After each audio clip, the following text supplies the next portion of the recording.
लोकसभा चुनाव 2024 के 2 चरण बीत चुके हैं। रुझानों और सत्ता पक्ष के नेताओं के बयानों से साफ दिखाई दे रहा है कि बॉस उनके पांव हिले हुए हैं।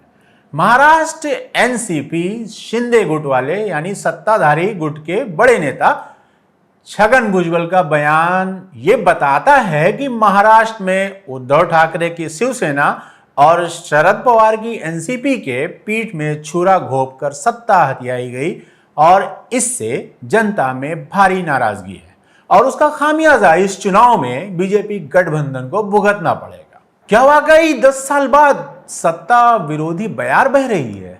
और इसके साथ ही मुसलमान कहां है इस चुनाव में, जिसकी कोई बात ही नहीं कर रहा है? और क्या फासिस्ट ताकतें संविधान को भी बदलने के फिराक में हैं? जानेंगे सब कुछ अगले 15 मिनट में। बने रहिए हमारे साथ। नमस्कार, आदाब, मैं हूं इकबाल और आप देख रहे हैं द क्रेडिबल हिस्ट्री। लोकसभा चुनाव के 2 चरण बीत चुके हैं। इसके साथ ही अब की बार 400 पार के नारे की पोल पट्टी भी खुलना चालू हो चुकी है। एनडीए गठबंधन के नेताओं की जबान और कदम दोनों लड़खड़ाने लगे हैं। अजीत पवार वाली एनसीपी के कद्दावर नेता छगन भुजबल का कन्फेशन आया है कि इस बार हालात 2014 या 2019 वाले नहीं हैं। शिवसेना और एनसीपी को तोड़ने से भारी नाराजगी जनता में है और जिसका खामियाजा साफ साफ दिखाई दे रहा है कि सत्ताधारी पार्टी को भुगतना पड़ेगा।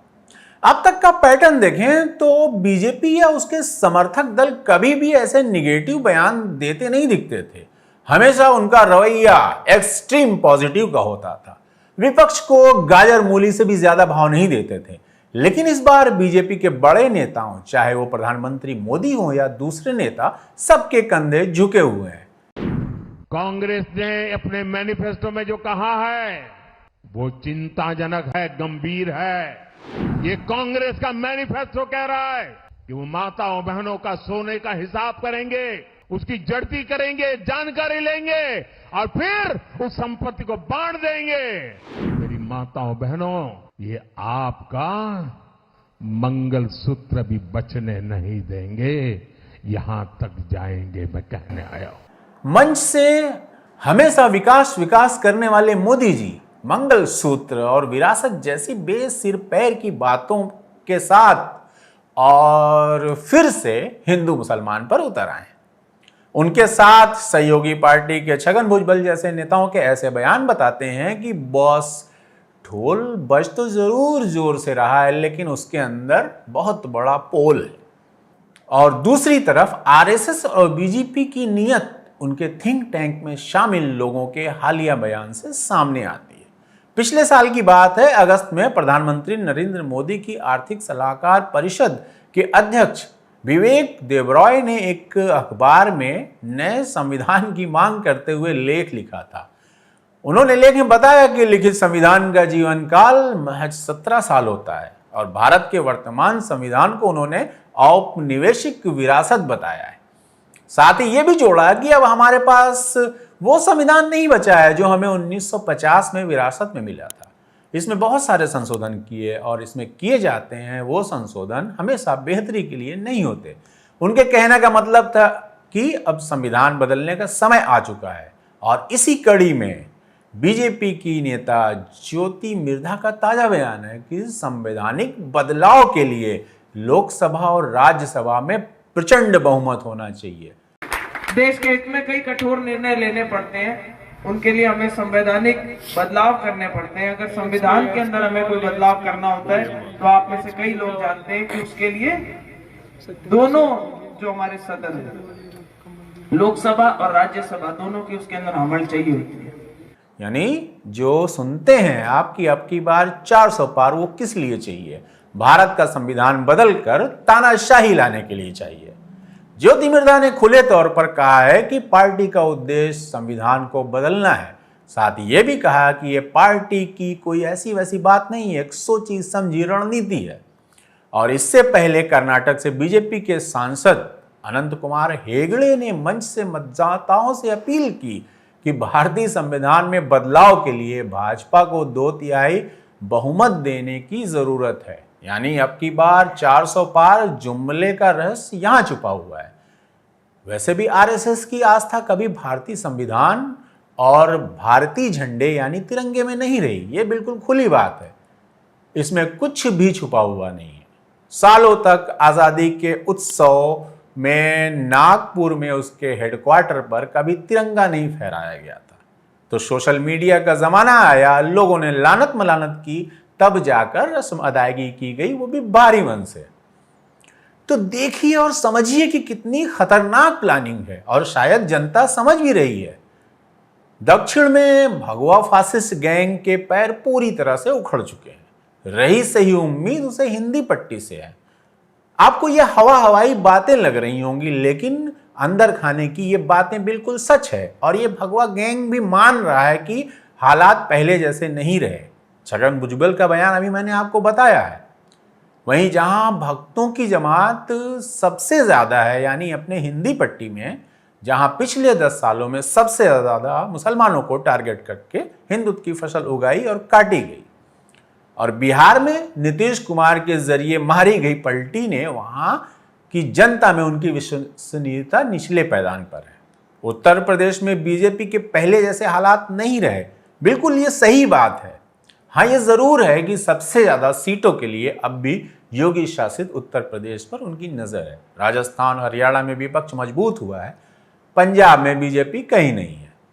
ऐसे में आज जगती है कि क्या बदलाव होगा। पिछले 10 सालों के निराशावादी माहौल ने हम सबका आत्मविश्वास इतना हिला दिया है कि सोचते हुए भी दिमाग में क्वेश्चन मार्क आ जाता है। ऐसे में तकरीबन 20 से 25 करोड़ उस आबादी वाले भारतीय मुसलमान की बात करना हर विपक्षी सेकुलर पार्टियां भूलती जा रही हैं, जिसको निशाने पर रखकर भगवा फासिस्ट गैंग ने सारे तीर चलाए, और इस भारतीय मुसलमान कौम ने खामोशी से सारे तीर अपने सीने पर झेले। 2019 के लोकसभा चुनाव से ही विपक्षी सेकुलर पार्टियां मुसलमानों से एक दूरी बनाकर चल रही थी। अफसोस की बात है, उन्हें डर है कि हिंदू मतदाता मुसलमानों की बात करने से उनसे दूर हो जाएगा, और यह कहानी फिलहाल अब भी जारी है। कांग्रेस समेत सभी विपक्षी दलों ने मुसलमानों की बात करना तो छोड़िए, इस बार भी टिकट भी रस्म अदायगी के लिए दी है। पिछले 2 संसद ने न्यूनतम मुस्लिम सांसद देखे, और इस बार भी उससे भी कम रहने की पूरी संभावना है, कि क्योंकि सारी सेकुलर पार्टियों ने मुसलमानों को नाम बराबर के टिकट दिए, आप स्क्रीन पर देख सकते हैं।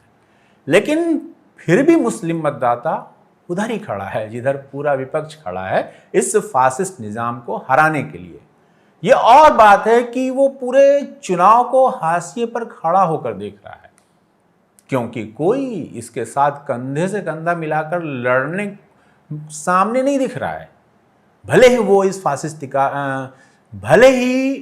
इस फासिस्ट ताकतों से लड़ रहे हैं, मैं हर सेकुलर पार्टी की बात कर रहा हूं।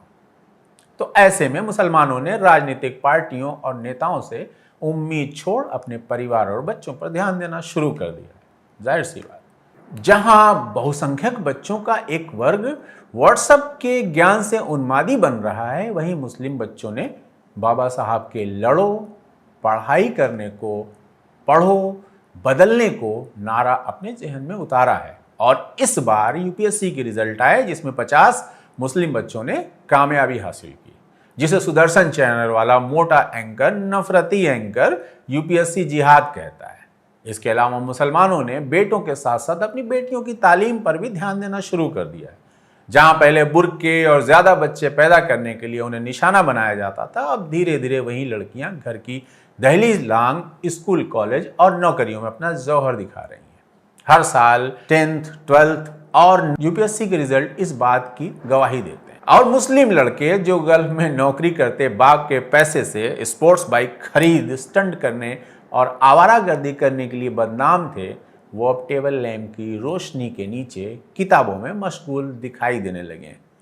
भले ही उनकी तादाद कम है, लेकिन शुरुआत हो चुकी है। मुसलमानों को भी समझ में आ चुका है कि सत्ता के गलियारों से गुजरने से बढ़िया है कि शिक्षा और रोजगार पर ध्यान दिया जाए। बाकी मीम्स मटेरियल तो आप सबको पता ही है, पंचर वाला, बाइक वाला, कार वाला, एसी मिस्त्री, यानी खुद का रोजगार का जो पुश्तैनी विरासत है वो तो है ही। देश की इकोनॉमी का जो हाल है, जिस हिसाब से नौकरियां खत्म की जा रही हैं, आने वाले समय में सबसे ज्यादा नुकसान ये पंचर पुत्र मुसलमान नहीं बल्कि वो उठाएंगे जिन्हें आज अब्दुल की चूड़ी टाइट हो रही है सुनकर खुशी मिलती है। अगर पॉजिटिव नजरिए से देखें तो मुसलमानों का बदलते माहौल का शुक्रगुजार होना चाहिए। उसे इतना डराया गया, असुरक्षित महसूस कराया गया कि उसने अपने बारे में गंभीरता से सोचना शुरू कर दिया।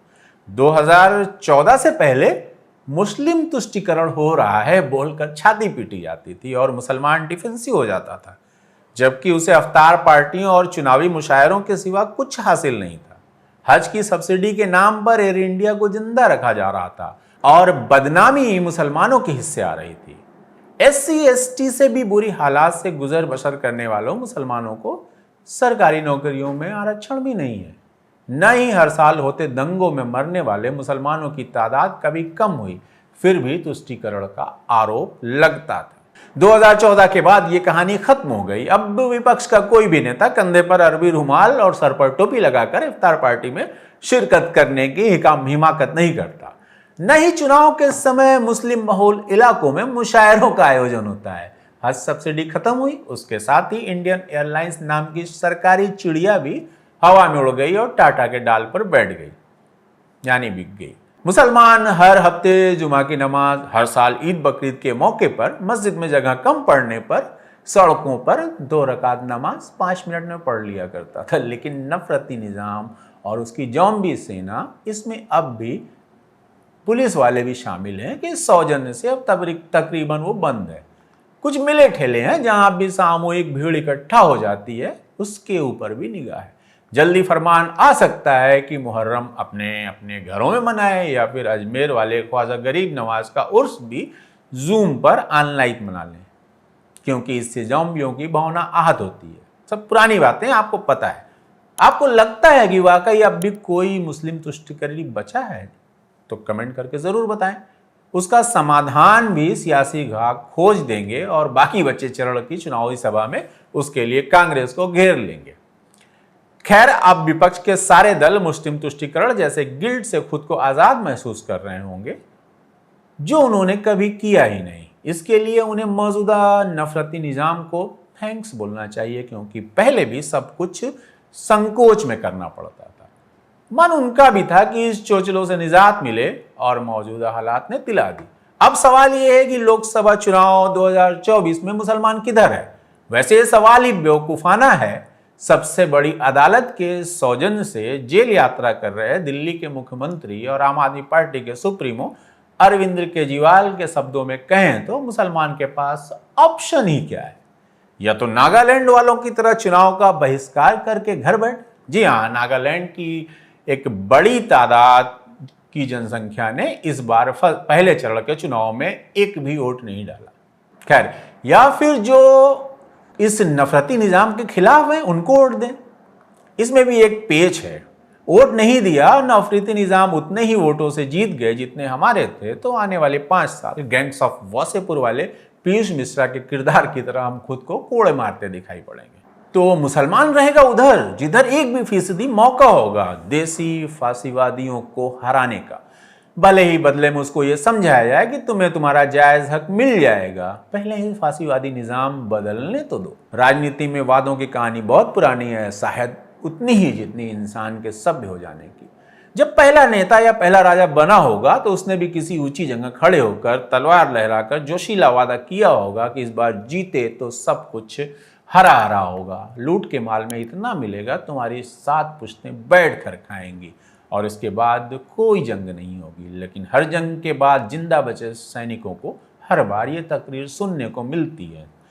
तब से लेकर अब तक बीच में क्रूसेड, जिहाद, धर्म युद्ध भी आए जिन्होंने हेवन, जन्नत और स्वर्ग का लालच देकर अपना काम निकलवाया। मौजूदा निजाम के पीछे के मास्टरमाइंड आरएसएस ने भी भक्तों को भी ऐसा ही कुछ सपना दिखाया है।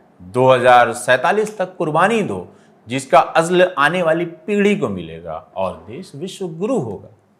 और हम जैसे लोग तो फिलहाल दूसरे खेमे के हैं, पिछले 10 साल से कुर्बानी दे ही रहे हैं। साथ देश का अमन पसंद तबका भी, जिसमें मुसलमान भी शामिल है, उस मोड में आ चुका है कि जहां दुआ की जाती है कि शैतान मर्दूद दफा हो जिंदगी से और कुछ नहीं चाहिए, बस सुकून चाहिए। वैसे अगर देखें तो देश का मुसलमान आज़ादी के बाद से ही कुर्बानी दे रहा है। हकीकत जाननी हो तो 70, 80, 90 दशक की फिल्में देखिए। फिल्म दाता में मिथुन का दोस्त इकबाल दोस्ती के लिए कुर्बान हो जाता है और मरने से पहले मुसलमान होने को लेकर एक छोटी सी स्पीच भी देता है। जंजीर का शेर खान जुबान का इतना पक्का है कि हिंदू दोस्त के लिए सारे बुरे धंधे छोड़ देता है। और आखिर जबान भी शेर खान की थी। और आखिर में फिल्म आमिर खान की सरफरोश याद आती है।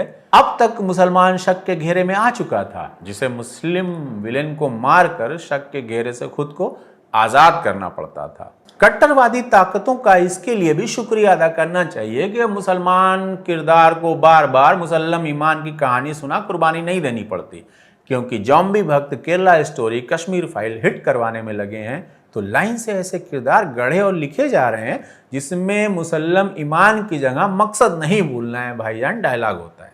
खैर, फिलहाल अभी सत्ता की गद्दी पर बैठे लोग एक किरदार भर हैं भारतीय राजनीति का, जिसमें करोड़ों लोगों के अंदर की खत बताती बदबूदार नफरत को पहचाना और उसको उकसाकर बाहर आने में मदद की। आज सब कुछ सामने है, खुले में खेल खेला जा रहा है, लेकिन 10 सालों के इस नफरती खेल से धीरे धीरे वो लोग भी उबने लगे हैं जिन्हें शुरू शुरू में बहुत मजा आ रहा था, और ये उबन चारों तरफ दिखाई दे रही है। साथ उन्हें आरएसएस और उसके छुपे एजेंडे भी साफ दिखाई दे रहे हैं। एक बड़ी आबादी देश में तानाशाही कभी नहीं चाहेगी, संविधान से छेड़छाड़ भी कभी बर्दाश्त नहीं करेगी, और ये सब चुनाव ही तय करेगा कि वाकई देश को अपनी आज़ादी खुद मुख्तारी चाहिए या फिर किसी एक व्यक्ति या संगठन की तानाशाही। ये सवाल भी आपके लिए है और जवाब भी आपको देना है। तो आज के वीडियो में इतना ही। वीडियो अच्छा लगा हो तो लाइक और शेयर कर दें। चैनल को अब तक सब्सक्राइब नहीं किया तो सब्सक्राइब कर लें। बहुत बहुत शुक्रिया।